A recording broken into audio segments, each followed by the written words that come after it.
Хайырлы иртә. Эфирдә Татарстан яңалыклары, студияда Гөлназ Ибрахимова, безнең бүгенге чыгарылышта. Тел милләтнең төп билгесе. Бүген халыкара туган тел көне. Ул беренче тапкыр 2000 елның 21 февралендә билгеләп үтелде. Туган көн бәйрәменә лаеклы бүләк Татар әдәбият тарихы сериясенең 8 томлыгы тәкъдим ителде. Советлар Союзы геройы шагыйрь Муса Җәлилгә багышлап Җәлил укулары конкурсы үтте.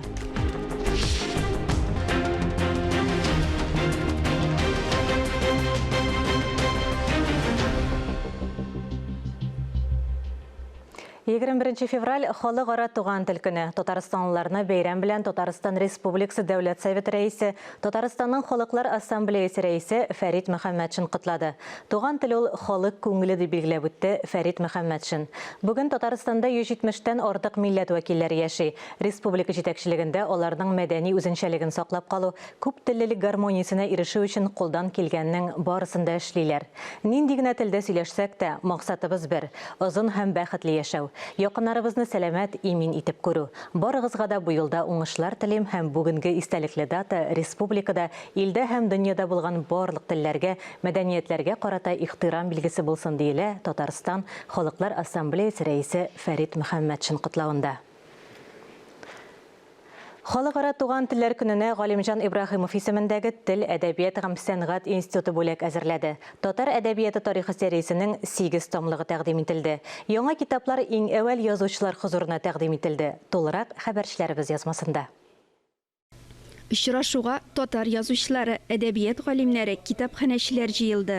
8 томлыкны институтның татар әдәбияты бүлеге җитәкчесе Галим Әлфәт Закирҗанов тәкъдим итте. Яңа хезмәттә совет чорында кертелгән идеология бетеп, яңа исемнәр кайтуын ассызыклады.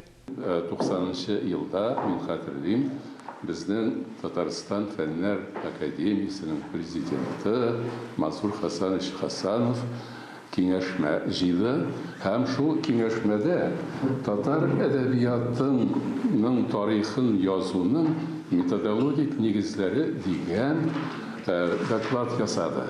Аның концепциясендә төп юнәлешләр ул да булса, без инде әдәбиятны моңа кадәр яшәп килгән рәсми идеологик карашлардан чыгып түгел, бәлки матур әдәбиятның, сүз сәнгатенең үз кануннары буенча, ягъни эстетик кануннар буенча эшләргә тиешлегебезне ассызыклады.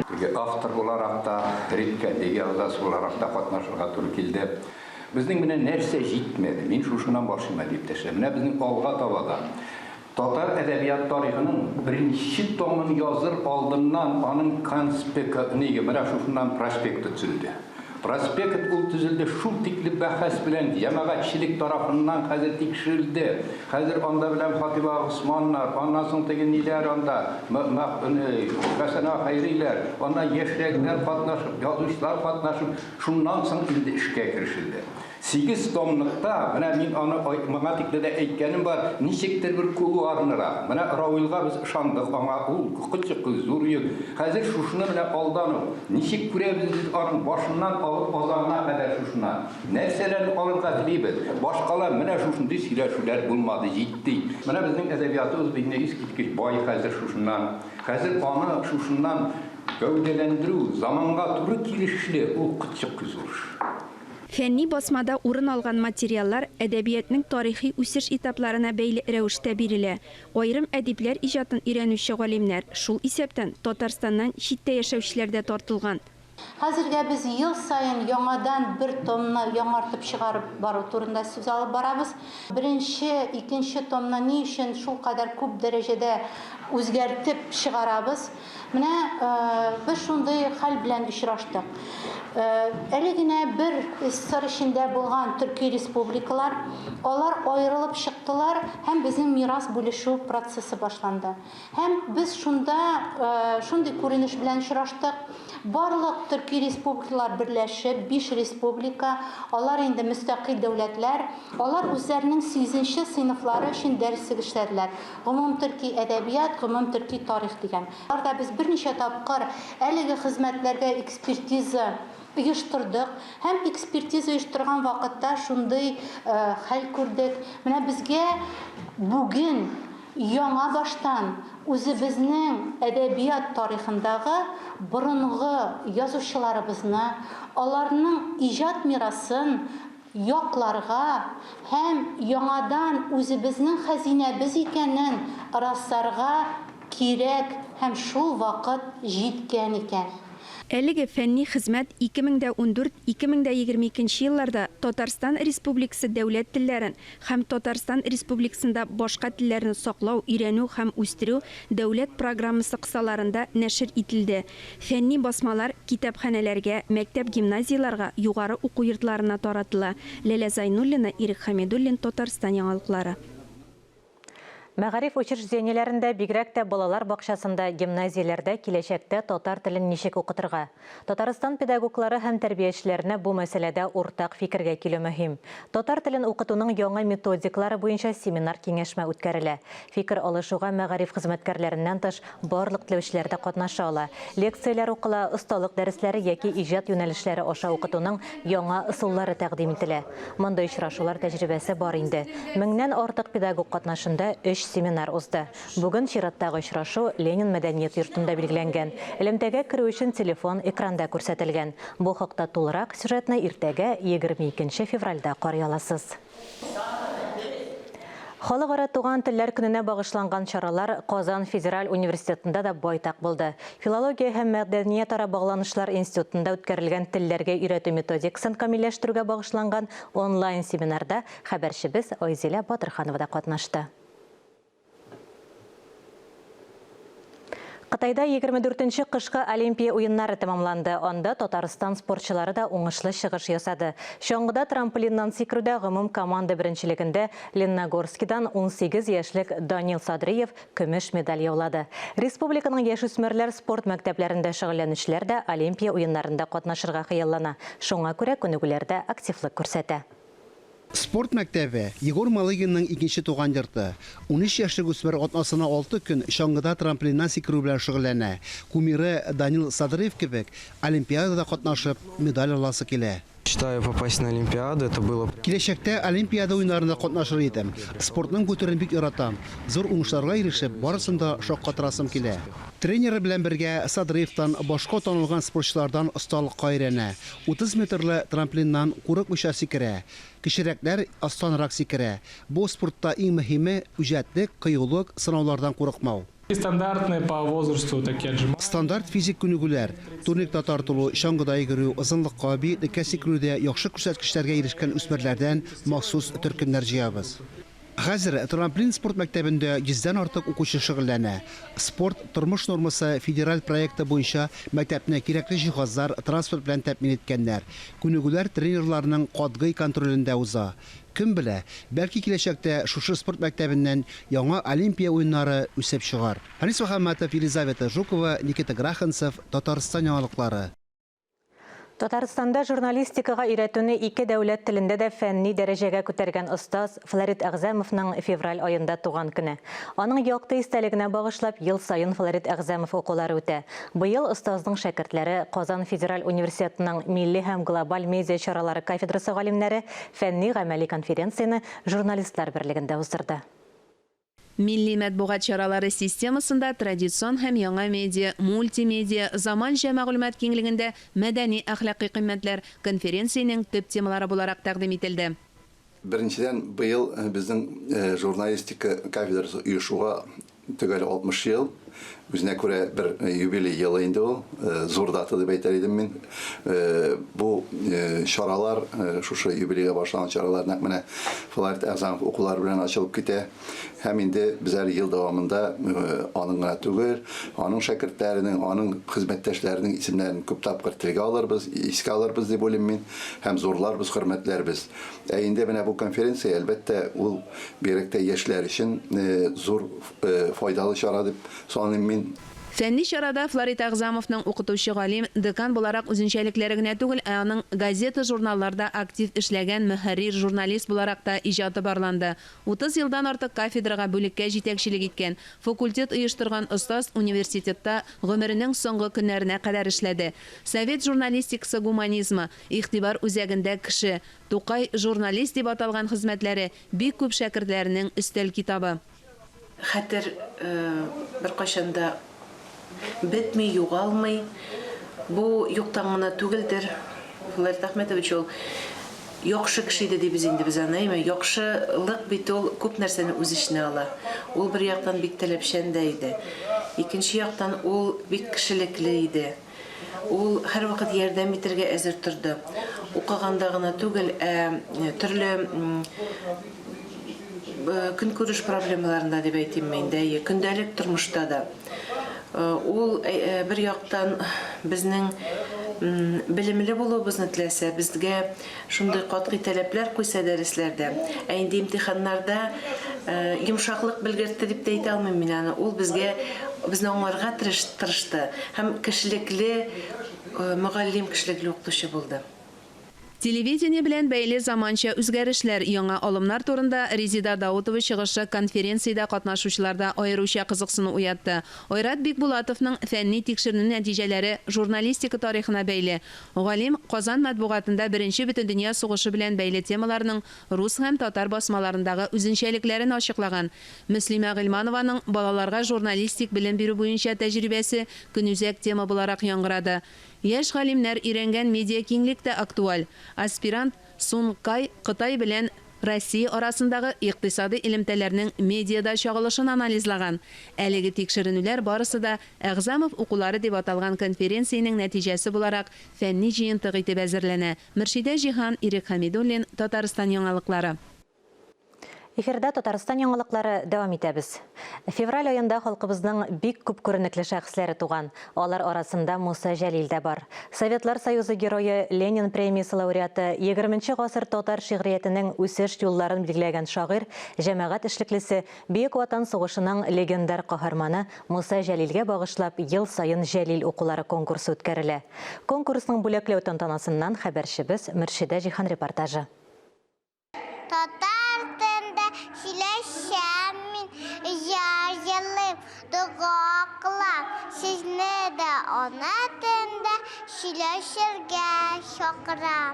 Әнә шундый нәни кызчыкларның да, өлкәнрәк яшьтәгеләрнең дә конкурста катнашу мөмкинлеге бар иде һәм алар бу мөмкинлекне кулдан ычкындырмады.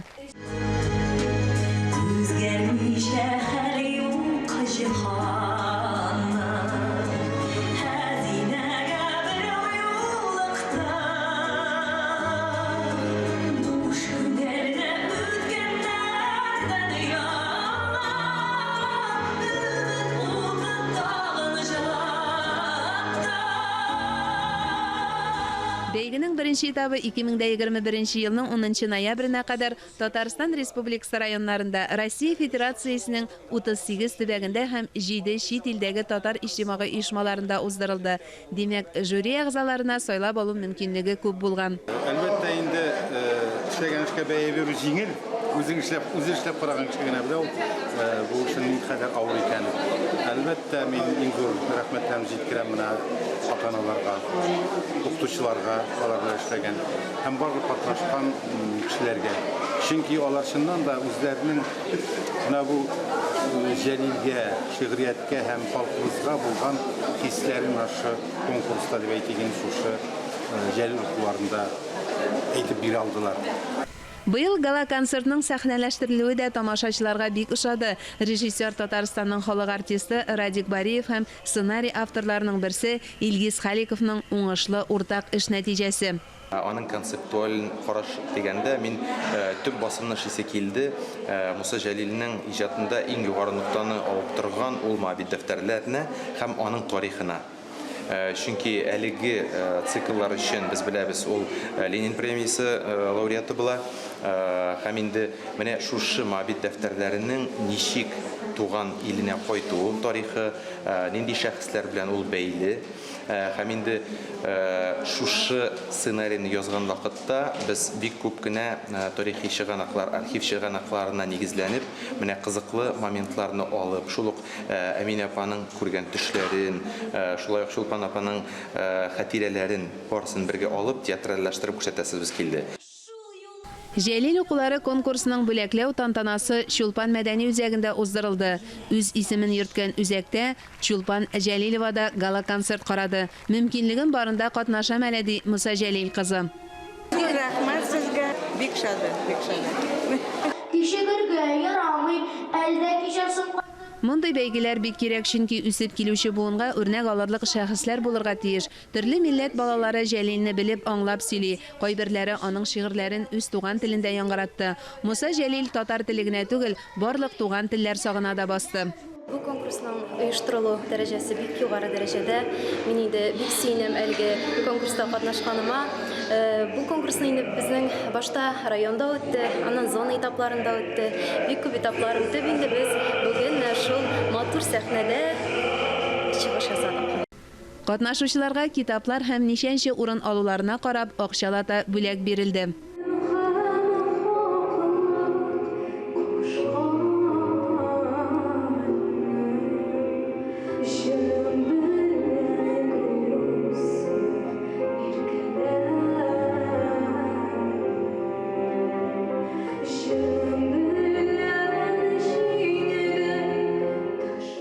Мондый чаралар китаптан ераклашкан яшь буынны, замана баласын Муса Җәлил кебек шәхесләребезгә, алар иҗатына якынайта. Мөршидә Җихан, Ирек Хәмидуллин, Татарстан яңалыклары.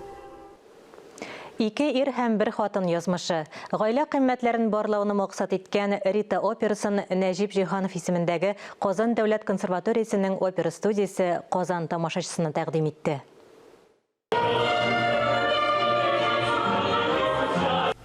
Көлке жанрындагы әлеге опера беренче тапкыр 1955 елда Рим шәһәрендә уйнала һәм югары сәнгать яратучылар тарафыннан җылы кабул ителә. Әсәр исеме төрлечә үзгәртелсә дә, асылда эчтәлеге шул ук кала. Баштарак пират ире тарафыннан җәберләнгән Рита икенче тапкыр кияүгә чыга һәм яшь иреннән үзен өстен куя. Спектакль бик күңелле, шундай комичный минем персонажым Беппе, минем хатыным мине кыйный, мыскыл итә. Вот, мин инде шундай мескен повар. Татарлардамы, башка халыктамы шул бер үк проблемалар. Менә без үзебезне уйнавыбыз белән, җырлавыбыз белән яшь кешеләргә хәзер күптән күрсәтсәк, без пример буларак булсак сәхнәдән, бәлки безнең тамашачы, үзебезнең тамашачы, бәлки аларның да акылларына керер, андый хәл көлке булырга тиеш.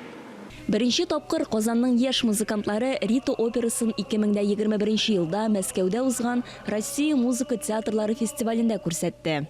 Деницетти операсын бик сирәк кенә уйныйлар безнең Россиядә.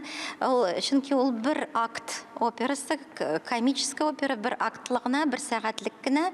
Шуңа күрә аны менә уйнарга безгә БКЗда бик рәхәт. Безгә опера студиябызга бик рәхәт, чөнки анда итальян стильдә бар, мелодизм да бар, техника да вокальный бик көчле. Һәм таки уен шаян, фарс, трагикомедия дип әйтергә булаймы? Уйнарга актерлык сталыгында күрсәтергә бик күп мөмкинлекләр бар балаларга. Ойзилә Батырханова, Ирек Хәмидуллин, Татарстан яңалыклары. Әкият Курчак театрында Әкиятлап Курчак театры лабораториясе башлана. Лаборатория үзенчәлекләре турында тулырак актуаль әңгәмә кунаклары сөйләр. Сүзне коллегам Ойзилә Батырхановага бирәм. Татар театрларына лаборатория төшенчәсе тансык түгел. Ул театрның үз алдына куйган сынавы да яңа темаларга һәм жанрларга, иҗади тандемнарга чыгу ысулы да дип әйтә белгечләр. Ә менә бүгеннән Әкият Курчак театрында Әкиятлап дип исемләнгән Курчак театры лабораториясе башлана. Аның үзенчәлекләре турында студиябыз кунаклары сөйләп үтәр. Исәнмесез, хөрмәтле кунаклар? Исәнмесез, хәерле көн. Әйе, менә мондый лабораторияларны театр телендә позитив стресс дип әйтергә яраталар, чөнки сезне атна дәвамында зур эш көтә. Сез моңа әзерме? Әлбәттә. Әзер. Біз инде Ни дәрәҗәдә әзер? Ничә процент дип әйтегез? біз әзір гел 100%-ка. Чөнки бу безнең өчен инде артистлар өчен дә, театрыбыз өчен дә бик зур шундый шатлык. Чөнки шундый мастерлар килеп безнең белән инде шушы көннәрдә эшләячәкләр. Һәм ул безнең әкият лап 3нче мәртәбә үтә. Һәм быел яңа яңалык безнең театр өчен бу әкият лап лабораториясының форматы үзгәрде. Һәм инде үткән 2 лабораториядә без инде артистлар һәм цехлар белән эскизлар ясасак ниндидер спектакльләргә, һәм ул 3 спектакльдән сайлап алынадыр, бер спектакль репертуарга керә торган, һәм аны инде тулысынча куялар яннарсың. Быел без барыбыз да укучылар. Барлык цехлар, звукоператорлар, художники по свету, шулай ук бүтән артистлар, барыбыз да без укучылар, без өйрәнәбез. Менә сез инде әйтеп киттегез, 3 ел рәттән оештырыла әлеге лаборатория дип. Менә шушы 3 ел дәвамында үзегездә һәм гомумән театрда уңай якка үзгәрешләрне сиздегезме? Әлбәттә, зур тәҗрибә алдык. Бутафория цехында, артистларда, рәссамнарда ниндидер зур үсеш барыбер сизелә. Сизелә. Әлбәттә, ул бит инде артист өчен һәрбер режиссер белән эшләү, ул яңа алым һәм яңа ниндидер үзенә күрә табыш. Чөнки син үзеңне яңа яктан ачасың, яңа килгән режиссер сине бүтән яктан да күрергә мөмкин. Сез әйтегез, лаборатория кысаларыннан чыга, миндә нинди булса бер спектакль, аннан соң да репертуарга кертелә дип әйме. Менә узган елларда бу нинди спектакльләр иде? Безнең инде узган елгы беренче лабораториядан башлыйм. Беренче лабораториядан безнең инде про моря и про маяк керде репертуарга. Һәм үткән елны, быел безнең Алла теләсә яңа премьера булачак апрель айында. Ул инде «Русалочка». Үткән елгы лабораторияны җиңеп чыкты дияргә була.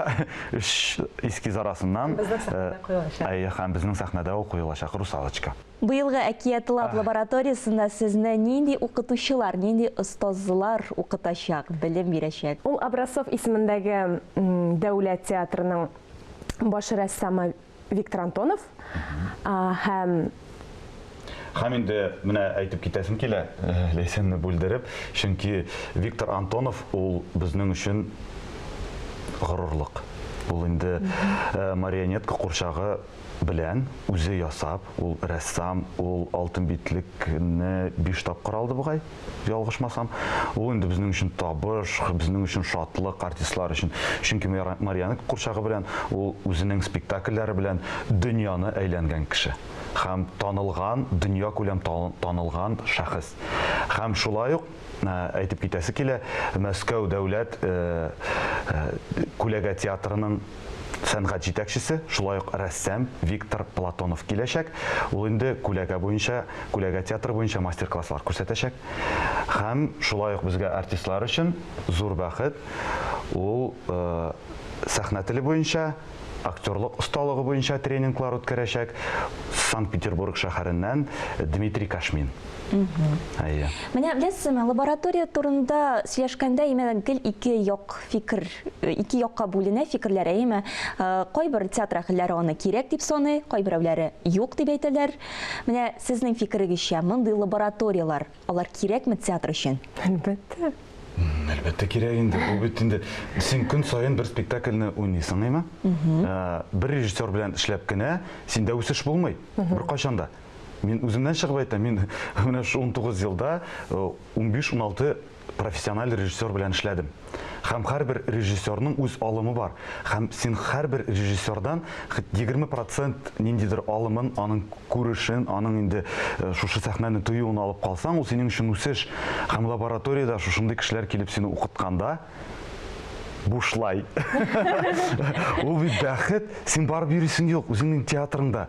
Әлбәттә, көне әз. 5 көндә әлбәттә көне әзрәк. Тик барыбер андый шәхесләр белән синең сөйләшүең, аралашуың, һәм үзебезнең шу артистлар арасында да ниндидер барыбер бит ул теге соревнование барлыкка киләчәк. Менә хәзер без үзебез курчаклар ясыйбыз. Скулларыбыз белән.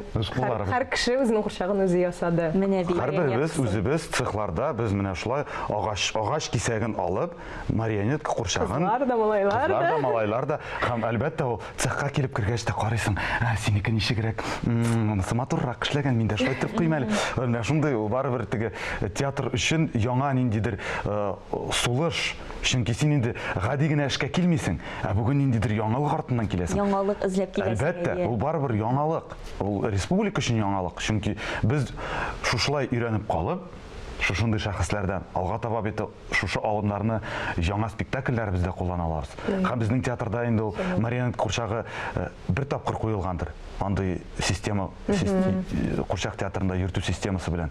Һәм безнең өчен әлбәттә шатлык шушы марионетка курчаклары белән. Я инде күләгә театры безнең театрда барлыкка килер дип без өметләнәбез. Шундый матур итеп сөйләдегез. Бу лаборатория турында бик зур рәхмәт, хөрмәтле кунаклар. Һәм инде әлбәттә менә бу өйрәнүләрегез үзегезгә булсын. Һәм инде меңе белән әйләнеп кайтып инде сезгә зур уңышлар китерсен. Ә без яңалыклар чыгарылышын дәвам итәбез. Әлеге сәгатькә шундый яңалыклар иде. Ковид вирусына каршы прививка ясатуны кичектермәгез. Үзегезне һәм якыннарыгызны саклагыз. Сау, сәламәт булыгыз.